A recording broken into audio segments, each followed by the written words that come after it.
রাজাকি ভাই, আপনার কাছে আসবো। আমি একই প্রশ্ন করব যে বিরোধী দলের কাছে কেন মনে হচ্ছে যে আওয়ামী লীগের পথেই হাঁটছে বিএনপি, যেখানে সংসদে একটা বিষয় খেয়াল করছেন, সংসদে ৭৬ জন বিরোধী দল, সাথে অন্যান্য আছে, কিন্তু বিএনপির একক সংখ্যাগরিষ্ঠ থাকার পরেও এই টোটাল ২১৩ জন বা ১৪ জন যে পরিমাণ টাইম পায় না, বিরোধী দলকে তার চেয়ে বেশি টাইম দেওয়া হচ্ছে, যেখানে সংসদে অবাধ কথা বলার সুযোগ আছে, মাইক বন্ধ করা হচ্ছে না, তারপরেও রাজনীতিকে কেন মাঠে নেওয়া হচ্ছে? শোনেন, যেমন আপনি সব আইন জানেন, এইটা এক জিনিস, আর আইনকে আপনি মানেন সেটা আরেক জিনিস। আপনি সব আইন তোতা পাখির মতো মুখস্থ, কিন্তু আপনি আইন মানেন না, তো কি হবে? আপনি ধর্মীয় সব রীতিনীতি জানেন, কিন্তু আপনি ফলো করেন না। What is the use of it? কোনো ব্যবহার আছে এটার? আপনি কোরআন শরীফ পুরো মুখস্থ, কোরআন শরীফ বলা আছে মিথ্যা বলল না, সরহামেশা মিথ্যা বলেন। তা আপনি এটা পড়ে লাভটা কি?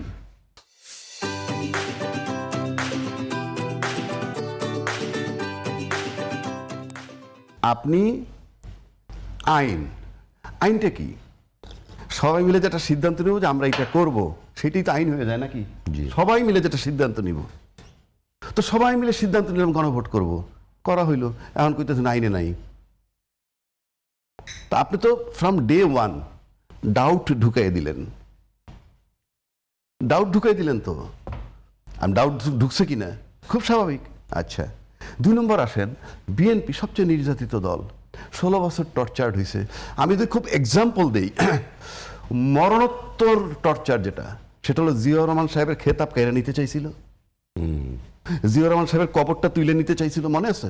তাকে রাজাকার বলছিল, তারা রাজাকার। এগুলো কিন্তু সব মরণোত্তর টর্চার। এইরকম টর্চার কেউ করে না। আমরা একটা মোনাফেক মারা গেল নর্মালি বলি আল্লাহ তারা ভেস্ত নসিব করুক, কিন্তু আমরা দেখছি মরণোত্তর জিম ধরে বসেছিল বিএনপি, আমরা রাস্তায় কিছু দেখি নাই। গল্প মুখে যে যা বলি, আমি তো এই দেশে ছিলাম না, অন্য দেশে ছিলাম। রাস্তায় দেখেননি বলতে? এই আন্দোলনটা কি ছিল? এই যে খেতাব কেড়ে নেওয়ার সময় না, বিএনপি নিয়মিত কর্মসূচি দিয়েছে। কর্মসূচি একদিন বললাম, আমি আইন জানি কিন্তু আমলে নিচ্ছি না। রাজনৈতিক আন্দোলন আওয়ামী লীগ কিভাবে করে না, আপনি বলতে পারেন যে ওই সময় বিএনপি সেটা তো আমি গেইন করতে পারে না, কিন্তু বিএনপি কখনো একদিনের জন্য মাঠ ছাড়ে না। আপনি গেইন করতে পারেন না, এভাবে ১৬টা বছর পার হয়ে গেছে।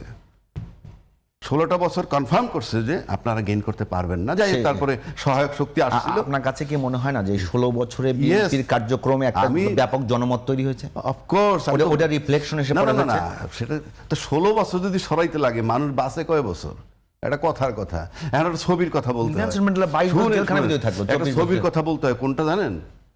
ওই আমার ছোট ভাইলে বলছিল আমার বাবায়, কি দেখ, ওই যে রাজারে হত্যা করে রাজার পোলারে নিয়ে গেছে, ওই যে দাইমা থাকে না, দাইমা নিয়ে তার জঙ্গলে নিয়ে চলে গেছে।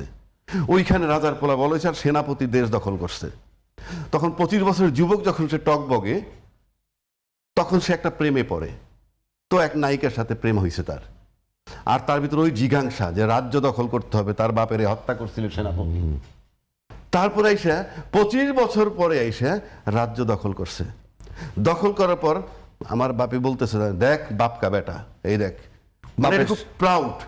ইয়েস, তা আমার ছোট ভাই বলতেছিল, ইয়েস 25 বছর পর দখল করলো। 25 বছর কিন্তু সে রাজত্ব করছে ওই রাজা। 1, 2, যে নায়িকাটার সাথে তার প্রেম, সে কিন্তু এই সেনাপতির মেয়ে, যে সেনাপতি 25 বছর রাজত্বটা দখল করে রাখছিল। তো 25 বছর পর সেই সেনাপতির মেয়েই তো আবার রানী হইল। তো ওর লোকসানটা কি? ওই সেনাপতির লোকসানটা কি? প্রশ্ন হচ্ছে যে 16 বছর আন্দোলন করলো, তারপর একটা মবের সরকার আসলো, তার সরকার থেকে আপনি পররাষ্ট্রমন্ত্রী বানায় দিলেন, লোকসান কি? আওয়ামী লীগ চলে গেল, প্রেসিডেন্ট থেকে গেল, আওয়ামী লীগের লোকসান কি? আপনি বুঝাবেন তো আমারে আওয়ামী লীগের লোকসান? না, এটা বলার সুযোগ নেই, এটা ইলিয়াস ভাই বলবে। না, সেজন্য আমি বলছি, ইন এডিশন আওয়ামী লীগ যেটা করতো সেটা কিভাবে করছে? আওয়ামী লীগ গুম করছে না, বিএনপির লোকের গুম করছে না, হ্যাঁ, ইলিয়াস সাহেবের গুম করছে। মারা গেছে কিনা আমি বলতে পারি না, আননেসারি, কিন্তু গুম এখনো গুম আছে, এরকম বহু লোক গুম আছে।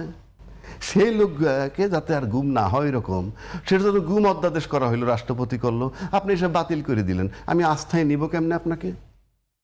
না, এটা তো আবার করবে বলেছে না, শেষ করতে দিন, কি করছেন উনি অনেক পোক্ত করে আনবেন, মানে যে গুম করছে তারে পাইলে উনি ওনারা গুম করে ফেলাবে, ভাবতে এরকম। আরে ভাই, আপনি গুম অধ্যাদেশে এখন পাশ করতেন, সংশোধনের সুযোগ আছে এভরি ডে। আপনি পোক্ত করবেন, পরে করেন না, আপনি বাদ দিয়ে দিচ্ছেন। তার মানে কি? আমি বুঝবো কেমনে আপনি করবেন? এখন কইরা কইতেন হ্যাঁ এটা করলাম এখন, কিন্তু আরো পোক্ত করব, কিংবা পরে আরো দুর্বল করতেন।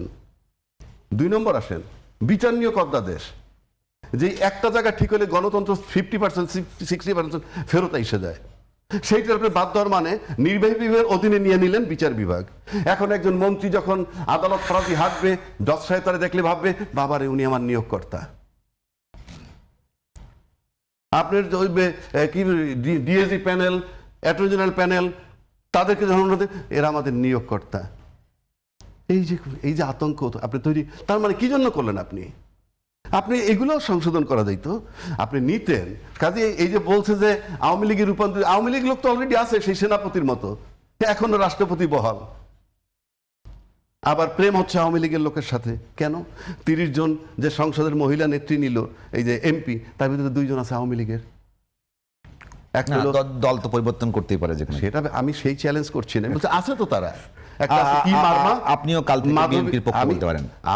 আমি সরকারের পক্ষে বলতে পারেন। আমি লজিক দিচ্ছি। আপনি মাধবী মারমা, তারপরে কি ঠাকুর, সুবর্ণা ঠাকুর নিছেন তো তাদেরকে।